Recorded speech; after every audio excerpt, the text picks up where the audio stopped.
All right, we're going to check out the Staccato XC today. This was made possible via a friend of a friend, so huge shout out and thanks to Ryan for loaning this for the review today.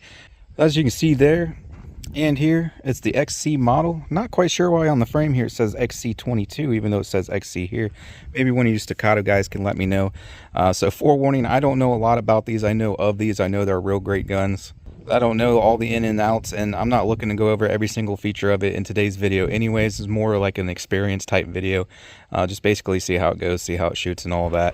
I'm sure most of you guys know all the stats on these anyways, but we'll go over the basics, but I'm not getting too in-depth with it here today. So if any of you guys know what the 22 denotes or signifies there, be sure to drop me a comment and let me know. But yeah, we got the XC model here, so there's your factory sights. I think I'll try to throw up a red dot on there, but so you just got the basic target sights there, you know, blacked out rear, and then I'm not sure if that's fiber optic or tritium or what. I think it's fiber optic front there. But there's your sight set up there. So you know this one's the full length, a 5-inch barrel, ported as well. Of course, being the Staccato, this thing has an awesome trigger on it. This is verified cleared, so we are empty, nothing in the chamber. But I just want to show you guys this. So there's your take up right there. That's all the take up you got, and it's advertised about a 2.5 pound trigger. So we'll pull through now. Absolutely no creep. Very nice crisp break. And a big shout out to my buddy Cranky Gun Reviews. I was going to get a trigger pull verified on there for you. I did not realize it didn't come with batteries. I'm so used to ordering that Chinesium stuff off of Amazon, you know, the optics and red dots and everything. They always come with batteries, and no batteries in this guy. So sorry, Cranky. I'll be sure to get her used in the next gun review video. But again, big shout out to him. I've needed a trigger cage forever, and he he went and got me one, so I'd have one in my video. So appreciate that big time. Check him out. So currently we have here installed 20 round mag.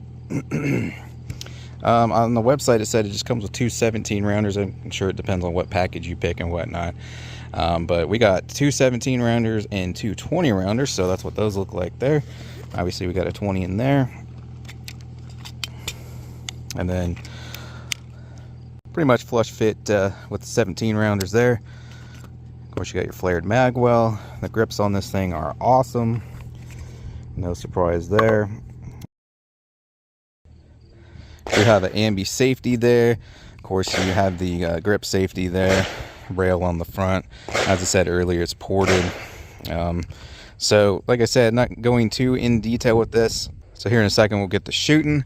I still gotta get my paper target out there, and we'll see how what kind of groups I can print. Which reminds me, I wanted to show you guys, they advertise, I guess they make their own ammo, and with their regular practice stuff they advertise 2 inches at 25 yards, and then with their match grade stuff, 1 inch groups at 25 yards. So I assume that's what this is. I didn't see anywhere on here where it denoted a distance of 25 yards or anything like that, but there's a little test target they send with you, and it does, you see there, they use their, well, I can't see in the sun, you guys should be able to see that though, match grade ammo. And you got 1, 2, 3 touch in there. So again, it doesn't say 25 yards, but given that they advertise 1 inch groups at 25 yards with their match grade ammo, which they have selected here, I'm assuming that's a 25 yard target. So that's absolutely insane accuracy there though. So I'm sure this thing's more accurate than me, and I'm probably going to do a separate 100-yard video with it, just to see how easy it is to shoot 100 yards. I've done 100-yard videos in the past, but definitely going to try the Staccato at 100 yards. So stay tuned for that. That will most likely be a separate video, but I'll see what I can do on the target out here, you know, just freehand. I'm sure they lock these down in a ransom rest or something at the factory, but I'll get a target up, see what kind of groups we can shoot. Obviously we got some steel here to knock down. And it kind of goes without saying, but this thing is absolutely glass, buttery smooth. I mean, it's like it's two glass planes just riding on each other, so this thing is super smooth. And John wanted me to try the old air rack with the Staccato, and I tried at home a few times. I can't get it yet. I think you got to kind of like break them in. This has only got maybe a couple hundred rounds to it, if that. So I think you got to break them in first. Of course, got to be really clean, well lubed and all that, but I've seen most of the people doing it. They also have the added weight of the optic up there, so I think that helps. But so far I'm not able to get the whole air rack thing, but if I get it down I'll show you guys. All right, good target set up there. That's about the only place in the ground I could find to get it, because it's, you know, it's all rock and gravel out here. So that's 12 yards. You know, I think actually I'm going to walk up to 7-yard point to start. Full disclosure, I have put a mag or two through this previously. We were all hanging out and shooting a bunch of guns, so I did get to put a mag or two through it, but not really enough to get familiarized with it. I do recall, I can't remember whether it was shooting off to the left, shooting off to the right, but I will have to make an adjustment on the sights. And like I said, I'm probably throwing a red dot up on this at some point in this video. But anyways, I'll walk up there 7 yards. Currently we're at 12 back here to start. And then these guys in the middle here, 16 yards. The ones in the back middle, 20, and that very farthest back target there, 23 yards. So it's not going to be much rapid firing today because of the distance of these targets. I couldn't get my normal bait. They're a little bit busy today, but go ahead and get started here. By the way, if you guys are looking to get yourself a good budget rangefinder, I've been using that one for years. Link in the description, well under $100.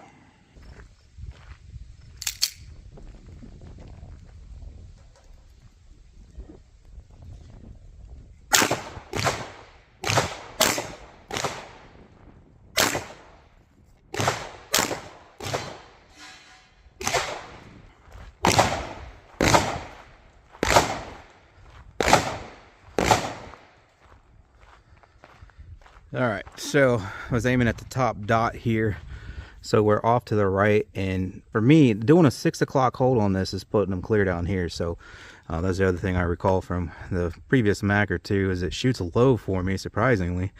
It has basically, I guess what you call it, cover hold, because I'm holding the top of the front blade lined up properly in the rear notch, and you know, the green circle is like right here on that front sight. So I would say it's a cover hold, but it's almost like the lower part of the cover hold and off to the right.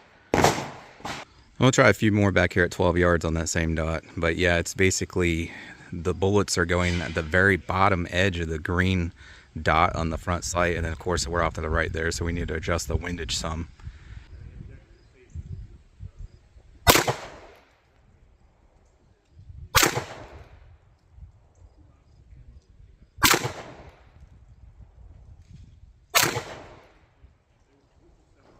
So yeah, we're about twice the distance back here as the first string, and it's pretty much hitting the same spot. So unfortunately, further back, it's still not like rising up any higher than me. So I'm just gonna say it shoots low. So I do need to give a little adjustment to the left there though. But with the remaining of the mag, let's knock down some of these steel.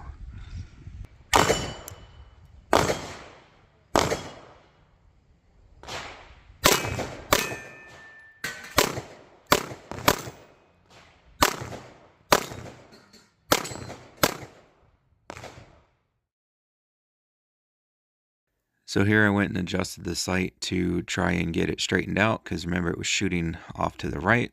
As far as it shooting low, there's no real way to change that without changing the sights. You would either have to make the front sight a little bit shorter to bring that point of impact up, or make the rear sight a little bit taller. But here you can see those two notches in the center there. They did come perfectly aligned from the factory, so I just pushed that rear just slightly off to the left there to get it straightened up here.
You love that revolver grip, don't you? Let the hate roll in.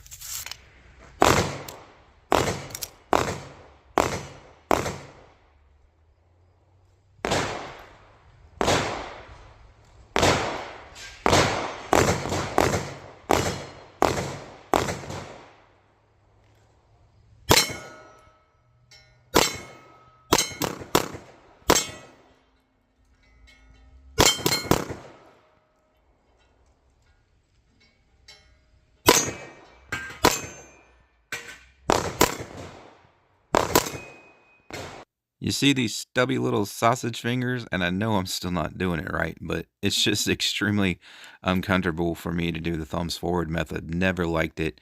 I shoot better my method, but I get crap for it all the time. So I kind of tried here, but it still wasn't working out very good. And yes, I know I can get better with it with more practice, but I just really, really prefer my grip. So I'm not really interested in changing that.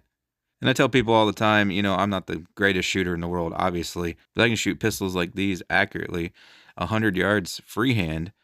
So when you can do that too, then you can tell me how to shoot.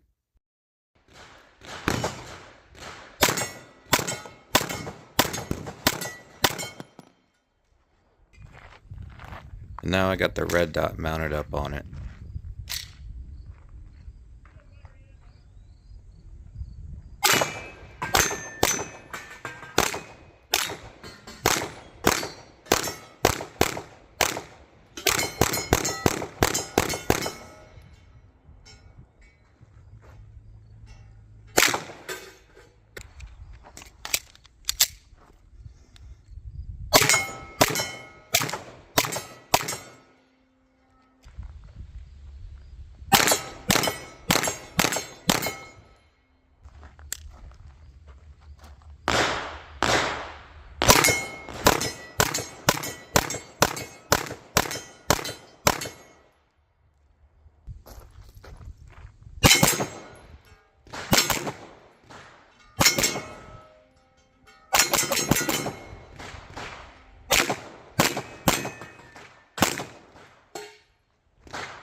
Well, there you have it.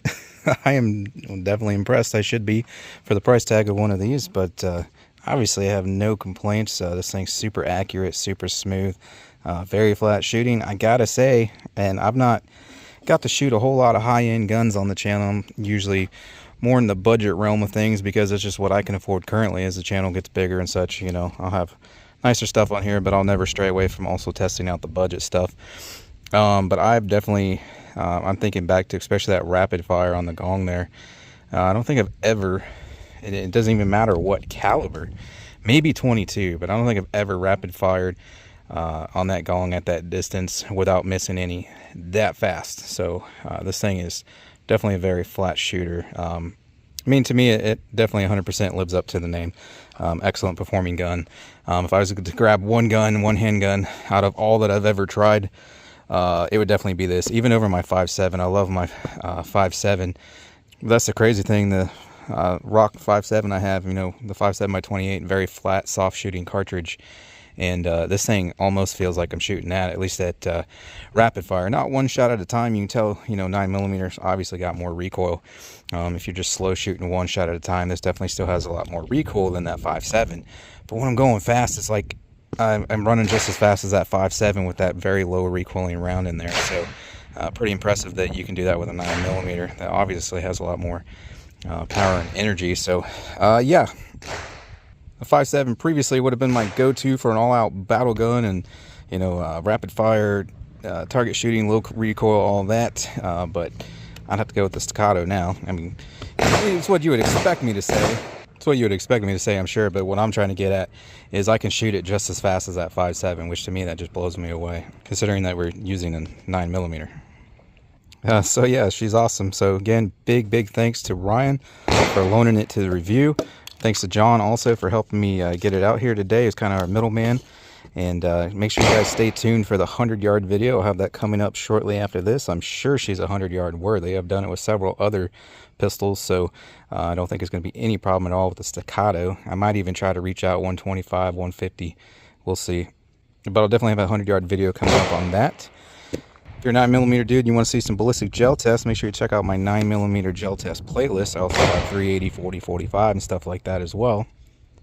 If you guys want to get yourself any of the products you see me using in any of my videos, like the rangefinder there, target stand, targets I use, steel targets, earmuff, safety glasses, and way more. Links in the description to all that as well. Thanks for watching, guys. Leave me a comment down below. Tell me what you think, and I hope to catch you on the next one.